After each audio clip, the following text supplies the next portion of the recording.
Bonjour, bienvenue dans ce nouveau numéro du Mbongi des Stars, toujours présenté par votre âme serviteur, Christadji Pakov, le challenger numéro 1. Pour ce nouveau numéro du Mbongi des Stars, je reçois pour vous l'artiste Dan Chris. Dan Chris Azanani, vous allez le découvrir dans cette émission. Mais avant d'aller au Banabino, toujours système à Mobutu, dictature na chronique musicale. Voilà, Toyi Koyamapon Nabino, artiste Dan Chris. Wapi, Toyambie Wapi. La Longe Bar, le Sénat. Le Sénat est Wapi, pour un bateau, Balingarabalia qui toque Balia bien. Oye vers Rompre Kassai, au côté à Liboko à droite, au Luki, clinique Guénin, tout juste à côté, Bokozoa. Longe Bar, restaurant bar, le Sénat. Dans le Sénat, bazana quel service? Bazana service traiteur, bazana catering, bazana location à la salle de réunion, bazana location à bas appartements meublés. Bazana location à bas appartements meublés, boya ko doit service. Il y a kafu et zaba kotoyo, service kitoko, espace moko agréant, espace moko bien. Voilà, je vais recevoir pour vous l'artiste Dan Chris. Naïe pour développer ma solo, on remet le pendule à l'heure. L'artiste est avec nous. Bah, Oyo Balinga, l'émission Le Mbongi des Stars, avec votre chroniqueur du moment, moto ya comme Pelissa Moto, na le binabino que dictature na chronique musicale, système à Mobutu. Hein? Nayaki na mawa nazongi nesengo asali ya mingi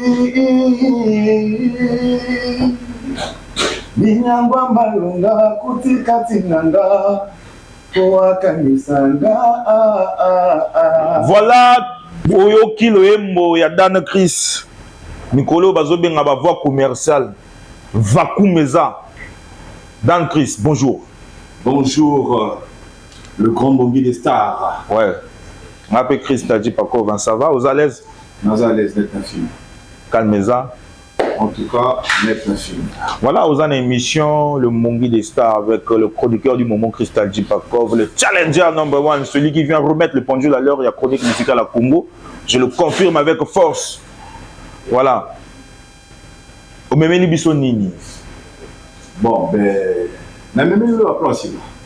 mais avant tout, pour le monde entier, bato balingara rolanda émission le Mbongi des Stars, ba oyo, ba du occasion yé Dan Chris pour na lelo, fallait se présenter nani. Lingi to yé Dan Chris azan nani. Avant tout côté na kacha masolo na yo. Bon, ben Dan Chris azan artiste, musicien, danseur. Et auparavant, pour dans le passé, Chris Yorobo. Chris Yorobo, et donc il fallait quand même changer ce nom-là parce qu'il fallait une identité.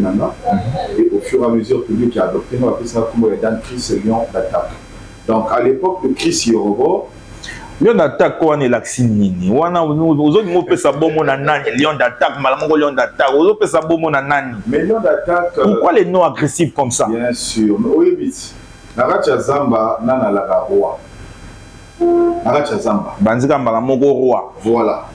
Donc, oyeka malamongo na musique, malamongo roi. Il faut n'avoir de la kitiwana, naïe, penza n'avoir de la kitiabokoti. Pour la musique, surtout na niveau na biso à Ponton. Et ça, penza ya rolala. Nous avons nous même un ndinga mabe na Olanda nani côté wana te parce que ngai Christadji Pakov na nani na pesela balanje mission oyo et poussa ya Olanda yo toningi to kota nani na nani azayo après to yaka ba côté wana. Yes. Le lingi polémique makasi hein. Oh mais polémique de ça la biso to salas. O bandika mba moko polémique. Polémique il faut ça la porte masolo que liboso. Après. Voilà. Obandi Dan Chris Yorobo Chris Yorobo parcours musical nous a wapi obana musique wapi obeta wapi obotamika na ndule boye mystique. Bon, premièrement, histoire en anglais c'est que Chris Yorobo, autrement appelé Dan Chris Lion d'attaque, à Outa, la famille Moko, il y a des musiciens. Il y a des musiciens, donc musique religieuse quoi. Et pas il y a des grands-parents, et puis il faut se développer pendant là, depuis tout petit déjà. Déjà, il y a ma famille, il y a ma voisin, et tout petit à l'école déjà. Le banane, ma crampe, et tout, au côté de Masole bandande wana. Et puis, na outi brazana yé, na ponton. Ok. Au bandi, sur le monde professionnel, il y a danse. Très bien. Avant tout, aussitôt, tu vas dire qu'il y a un groupe, un battle. Mais il faut tomber. Et pas, il y a un grand frère mon propre que je salue en passant, qui est mon papa. L'artiste complet, Chouka Cabra, DJ Antivirus, le mari des sirènes, actuellement à Paris en séjour de travail. Antivirus aïe pour le retanga là on a même un monde professionnel. La musique. Il y a musique. Très bien. Est-ce que vous comprenez? Et bien, c'est on a azala osala na mawata na kati ya boîte. Donc une fois virus à mon ville dans son ville m'a dit mais petit osala va bien, obi na rappelle bien, mais pourquoi pas tout sangana? Wana à l'époque à Tchafouan il y a petit Tchafouan. Ouais. Ozeba non? Nazoeba.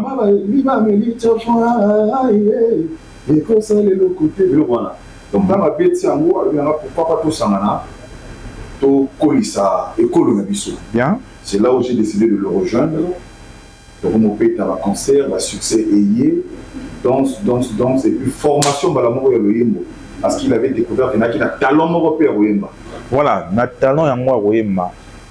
Est-ce que Olanda Kakaye, ou Zalaka Pena influence Moussousou par rapport à des artistes Olanda?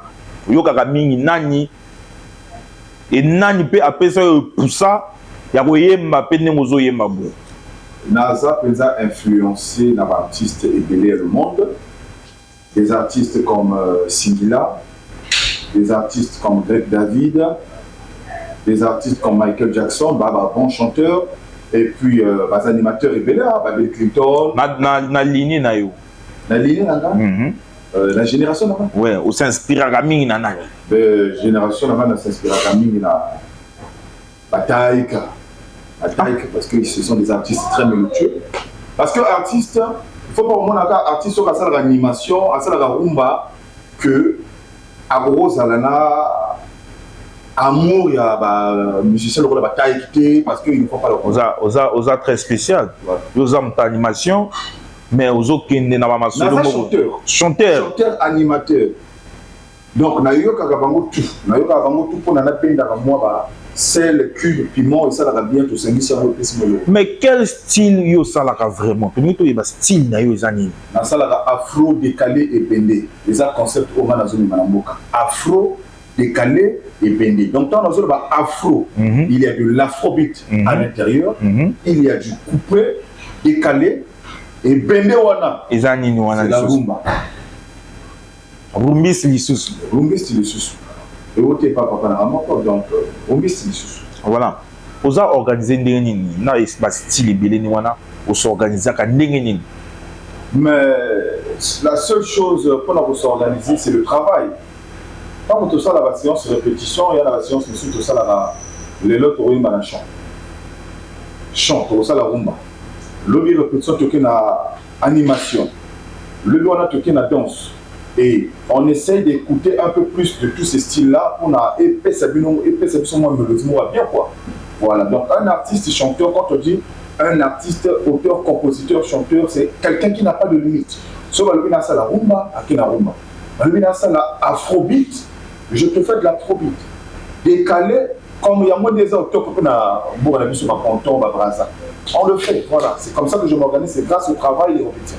D'accord, tu as des images, il y a antivirus pour un top du matin dans le bande émission parce que émission, émission est nous ça. Tu as des images parce que ils ont télé, Lili, et puis on revient tout de suite après. Régis, s'il vous plaît, aidez-nous à image. On revient tout de suite après. Na plateau na bisou.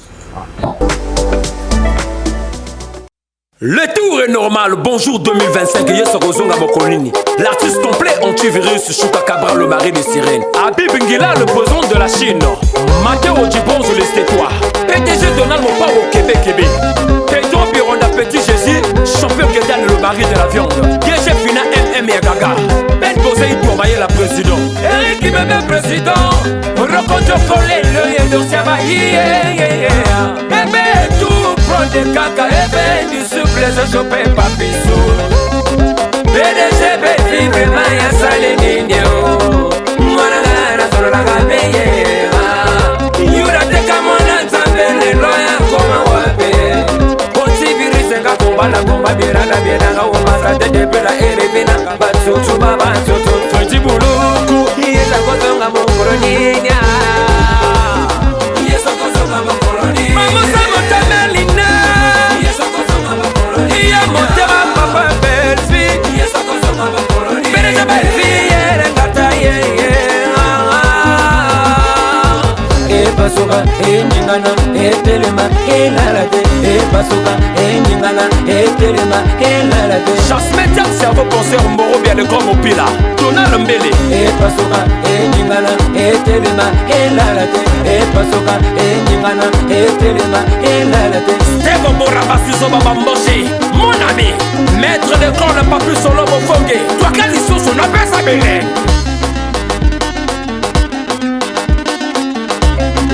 Nino Kali Abdul Kaba souhaitologue. Mais ça ils vont les conseiller. Ekashuka Sananango. Soi-disant on tibiri c'est moi Nasuka. Zobini Samikolo. DJ Mixwa. Tobanda musique de la mokomba koma wape. Misusu bakota na diambema. Misusu bakota na batwenge. Misusu bakota na batramando.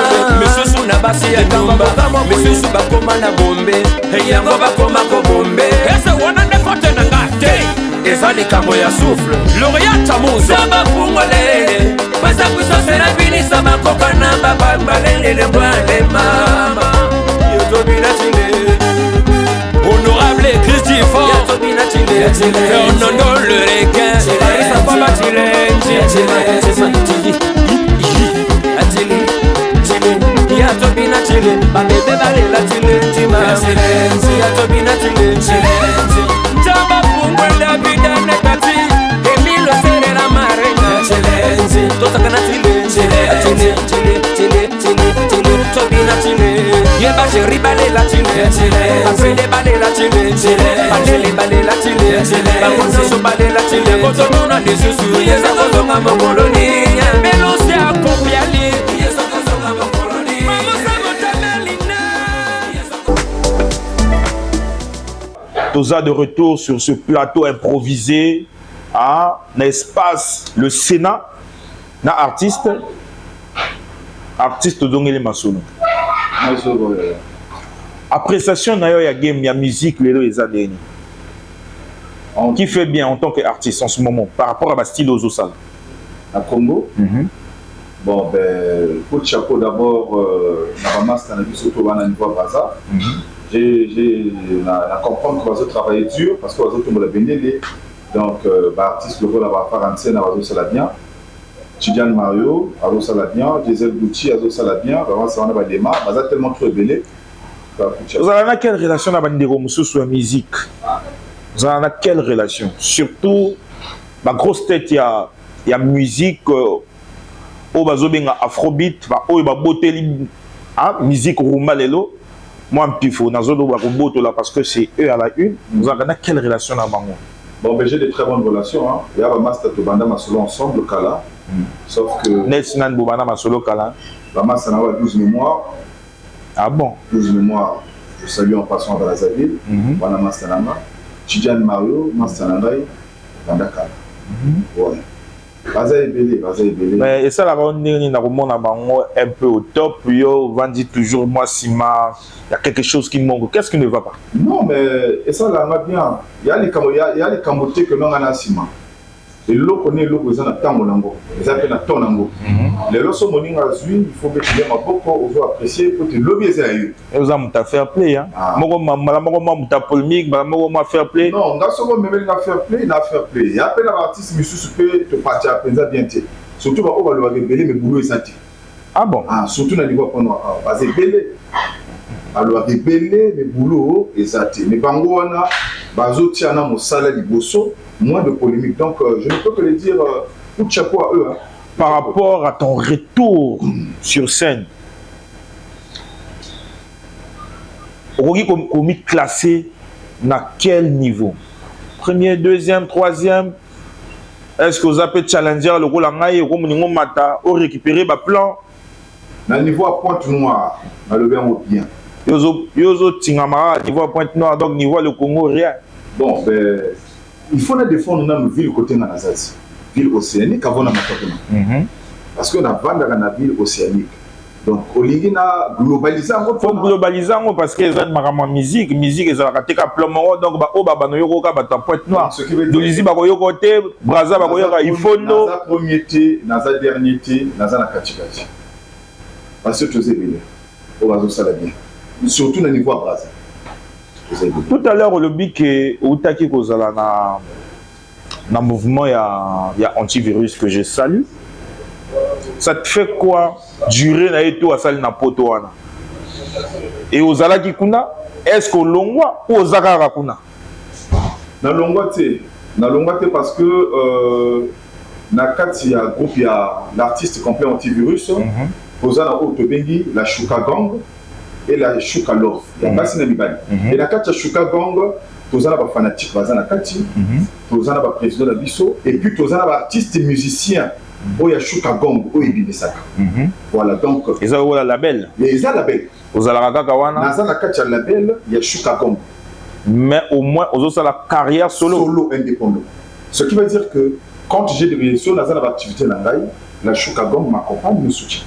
Et quand la Shuka Gong a des activités, je soutiens la Shuka Gong. Voilà.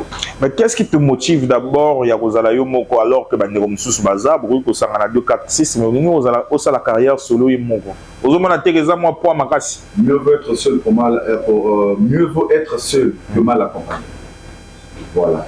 Je suis capable, Nasa Langamoko, de diriger l'équipe Langamoko parce que j'ai appris auprès de lui. Donc, je suis prêt à attaquer. Vous avez une équipe, il en est là. Vous avez une équipe, vous avez une équipe, vous avez un manager, vous avez des gens qui pour produire là, le président, j'ai des gens qui sont là qui comptent sur moi. Là, on parle de l'administration. Ouais, mais on parle de l'équipe technique, chanteur, tout. Oui. Pour l'instant, je suis le seul chanteur du groupe. Ceux qui vont m'accompagner dans ma carrière, danseur Baza. Ouais, danseur Baza. Équipe technique, danseur Baza. Et je n'ai sollicité P. Il y a quoi invité, on va travailler dans le côté. Voilà. Dans l'émission, ils ont plus questions, tout ça en lumière. Préparation, na ba plan oyo ya kaeza ndenge nini ozo préparer ndenge nini game parce que les lots marché puis faisant sur le marché marché les lots concurrence les amagasi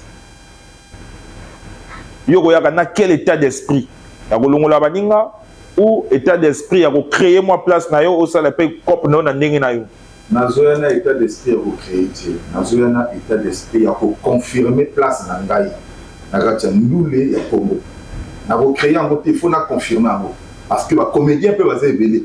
Mais les autres sont combo. Les comédiens, comédien nani azo la comédie na marama musique. Les comédiens vont se révéler, les musiciens révélés à baso s'autoproclamer, surtout dans le niveau Pointe-Noire. Didier Missous baza awa, azo le baza animateur, donc sur beaucoup de moi président mon la quartier, avant de plus moi 2000 3000 au là. Très bien. Au commis artiste et musicien. Travail exaté. Alors qu'il faut tout travailler, mais tu ne peux pas t'auto-proclamer que aux ans gaz, aux ans succès, alors que travail, ils ont arrêté, si on attend le combo à Keba. Non, émission est ouverte. Nous avons la liberté d'expression autant à Bakom. Peut-être 2, 3, 4 musiciens. Si vous avez un TikTok, net par Bavana na Kuku, Petia Kuku, no ba tchatche mwana so babinga genda ni wana. Nazomona bango na ba TikTok, wana makamozo ningo banda. Non, bazo sala ba face. Donc est-ce que pe meza? Pema. Ya ubana makamozo ningo banda. Lelo soki moto moko abimi alobi que bon dans Chris, on a un moyen sur place, moi ba face à face à ndengwane salama. Est-ce que tu es prêt? Je suis prêt à 100%. Bana Ponton, Bana Congo, Brazzaville, Pointe-Noire, le bien. Dan Chris, le lion d'attaque, artiste, musicien, chanteur. Bacheli Bisso guitare, Bacheli Bisso drum, pour se préparer. Oaebe Kaibo Yemba, Aza chanteur, danseur, animateur, toyé. On a frappé. On a frappé quoi. Bon. Quels sont les projets de Dan Chris? Dan Chris a préparé Bissonine. Dan Chris, tout d'abord pour annoncer son retour sur scène. Dans un projet, il y a single, il y a 4 titres. Il y a 4 singles, on a 3 chansons en solo. On a Futuring Moko, pour développer la pire quoi, parmi les grosses têtes de Congo. On verra avec qui on va travailler. Voilà. Qu'est-ce qui est motivé? Tu es motivé par quoi pour ton retour sur scène? Qu'est-ce qui t'a motivé pour faire un comeback sur scène? Premièrement, il est motivé parce que dans mon côté, il y a un ponton. Boulot est athée. On a Pointe Noire, il y a des artistes belés, Darvel Bazawa, Presse la Bout de Bazawa, Moussampai Bazawa. Presse la Bout de Wana, Boulot est athée. C'est là que il y a des artistes. Baby Fat Bazawa. C'est pas que non, c'est là que Moko, Banda Masolo Kala, donc, tout le monde est là. Baby Fat, il faut tout ça la musique où ils ont apporté Congo et Loco. On ne fait pas la musique après on a tout ça, on a Combo Buzz. Tu bandis musique bien, Chris. Aïe aïe aïe, tu bandis musique, tu bandis émission bien. Le belanga ba yembi, ba o ba yemba bien, ba o ba lingi boulot, ba o ba yebi boulot. Baby Fat tu es bien na Pointe Noire. Na yebi, na yebi. Wana masala na yebi quand même ça va. Presse la Boud. Échec. Ah. Échec. Échec. Chris Bad. Échec na yebi. Ah. Wana nani. Échec. Moi mamango obitumane ozologa. Échec, ce kaza d'accord te lobanae face à face naza prêt. Soko motambo abimi. Abimi. Pour ça on a affronter. Bango ne ba affronter nga parce nga na prêt. Bango ba affronter na ndenge nini. Na quel titre? Ils ont préparé na biloko no siko. Non, nga même lelo ata titre ezati. Batie date, batie salle. Côté ni côté, batie micro, batie ba matos, toyemi. Moi na mona ina programme. Naza pa na banzembo.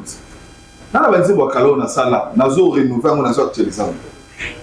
Voilà to ke nani na ba titre ozo ningo bimisa. To kozwa na kati ba titre wana. Quel style? Parce que yo za mta ba style ebele. Yes. Quel style na quel style to kozwa na kati wana? To kozwa ba style lokola on aura des styles comme des styles afrobeat. Ba titre lokola ba Mami Wata. Na afrobeat wana o collaborer na nani? Oyemi yo moko collaborer na mtu? Non, wana na oyema na mo. La collaboration de Zala, mais le titre est la personnalité de Mami Wata. Je suis en solo. You are my beautiful. En solo. Et puis, parce que moi, troisième titre, moi, je suis à un niveau, à un level. Ah oui, Mananga, il faut tout concorder. Mais pourquoi pas inviter Bandego Moussou? Inviter Bandego Moussou? Le rôle là, DJ David, Baza, oui, DJ David, c'est bon. DJ David, c'est. On a Pierre Kazanaka, il y a Taxon Recul et DJ Rock, c'est un très bon chanteur. Avec lui, c'est bon. Naïboyo Ganarama bien. Moi, le Tani Komune na souplex. Non, tu veux bien. DJ David, DJ Rox, DJ Antivirus, c'est la famille. Tout le collaborer, tu n'as pas parlé. Ouais. Le reste, on a.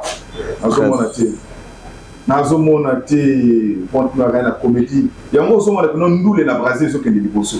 Mais na ponton, tout si kana polémique. Nous les nabiso ya ponton ils ont avancé. Il y a un mot nous la ponton ils ont avancé. Na quelle stratégie ils ont même la biso pas nos artistes ya ponton. Oui. Surtout ba DJ ya conseil. Baza limité. Baza polyvalenté. Bazo changer ba style, ba lingi ba collaboration té, ba lingi au fondamenté. Ok, na mbota, on met 4 bières. Ah, au micro, au Tikuna, papa, Tikuna. Tika makamwana na zopi mayo. Ozo kende Tikuna, papa. Je te dis pas, vas-y, belé.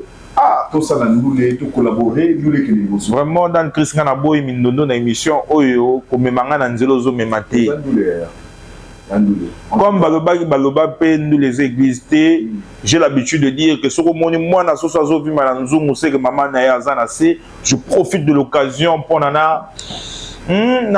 Salam nana mtumoko Delorngot. Delorngot PDG mtazo tchaba moyen pour que tu travailles en toute sérénité. Je vous apprends que dans très peu de temps, des bonnes choses arrivent Ah, toujours tirer la bino la surprise, maman na Indoussa. Le fusil a changé d'épaule. Tous un artiste, toujours qui est presque dans la émission na biso. Moi, salam, ceux qui appellent aux sponsors, aux collaborateurs, moi, mon point na bandero na yo, qui peut ou accompagner la lutte au banjo parce que tout le monde est tout mébélé na koto. Je dis pas bon, ben, premièrement pour commencer, parce que voilà, quand on va tembe, à la fin de l'émission, je pense que nous allons avoir une minute spéciale à Capella, on va Capella pour nous bâtir. Egoyaka mais entre temps, na bo sanité, ba o va soutenir na minute. Président o yazo na makambo ba o yazo na makambo. Très bien. Na pe na minali apé, na kokene moité. Tangozoka association sportive Elikia. Très bien. De l'OCH.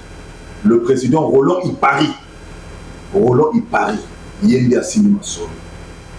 Bana Elika Nyonso na PC Mbote Cisco le Serbe. Yamaz. La Beau Sanité. Sans oublier, dans l'hôpital général Yapatra HGN, le président Loïc, le président de l'attaque frontale. Très bien. Rudy Abango Champagnard. Loïc vraiment. Ah, Nangoyo. Na ba côté na bino wana na tister eza na mama moko asimi masolo kuna na ba système ba supermarché ba zoteka ba vrai banini Esther moi si pembe. Très bien. Dan Chris le lion d'attaque APC Moti. Donc na sengi aide na ba sponsor ba o ba yebi que non baza ba tiktoker ba influenceur ou ba travailler que na ba artiste, celui qui est prêt à travailler avec Dan Chris le lion d'attaque ba coordonner na ngai Bozwango. Voyez, tout travailler ensemble, tout comme ça, bénir les Mboka ensemble, j'ai besoin de vous. Ou avec Kaza danseur, ou avec Kaza chanteur, Nana Bimit, tout collaborer ensemble. Aïe. Et la bosse invité côté tout ça. Elle se passe le Sénat. Moto Sini Masolo, na katia pointe noire. Le big manager Boris Bondo. Voilà. Le métier noir. Très bien. En tout cas, Boris, la PCPDG n'a pas monté, puis nous avons un espace à propre, la chérie à Boubaza Awa. Awa, ils ont un système où ils ont beaucoup de malini. Tous appels à Bapifé, à partir à 6 000 francs, aux a volé danger. Voilà, net na film quoi. Le coach Peva Silencia, on est ensemble. Très bien. Voilà, émission de Mbongi des Stars, Soukana Indoussa. Comme j'ai l'habitude de dire qu'on va remettre le pendule à l'heure, le fusil a changé de pôle, le système à Mobutu. Dictature na chronique musicale. Donc, comme in Souka émission Nabiso, on a reçu pour vous un artiste pétri de talent, je vous confirme. Dan Chris, c'est un artiste à découvrir. Oyo, nan ba EBT, pour que na ba plateforme, on peut taper Dan Chris pour découvrir qui il est, il fait quoi. Bouloni Nezanae, vacuum. On a sorti que chanteur Azoye Masson que, hein, chanteur Azoye Masson gang a crié mon nom qui donc Dan Chris na CP na Yambie. Autre temps, na Yambie wapi. Nayambie na espace le Sénat, cadre moko idéal, cadre moko ya bien, okolia na katia bo peto, nzinzazate, hein, mouchazate, ozolia kitoko le Sénat, na centre-ville en plein centre-ville. Clinique Guénin. Wapi lisusu, oye kaka boy pouf côte à côte clinique Guénin, oluki kaka espace le Sénat, cadre moko propre. Ah, bazana ba service ebele boyi awa botoke ba ko répondre na ba besoin na bino. Bango baza awa pona ko satisfaire ba besoin na bino. Voilà, nous sommes à la fin de notre émission. Le Mbongi des Stars c'est accompagné par des héros dans l'ombre. Kana bien bango ba miso nzambe.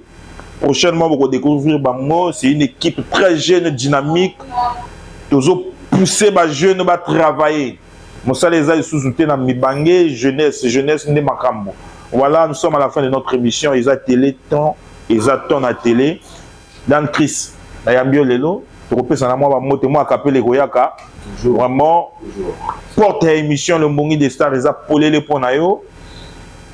Bah, clip EV Télé, ils ont polé les ponayo. Donc, tu vois, il y a Kapela, il y a artiste. Tu repères ça, il y a quel titre avant de venir? I'm sorry. On est à Rumba. On y a mis peu à Rumba. Oui, Nazara chanteur. Natongo sukina la moki gaga. Elongia liboso naninga komona. Ezaya Valentina nanga mon bébé. soki natali na mopanzi yoza te ngai awa motema ekomi kokrake.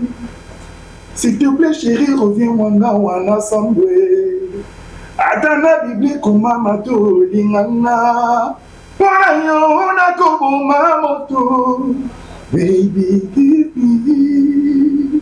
Voilà, boyoki mongongo ya artiste aye magande boye, la voix commerciale. Voilà, nous sommes à la fin de notre émission de Mbongi des Stars. On se retrouve au prochain numéro.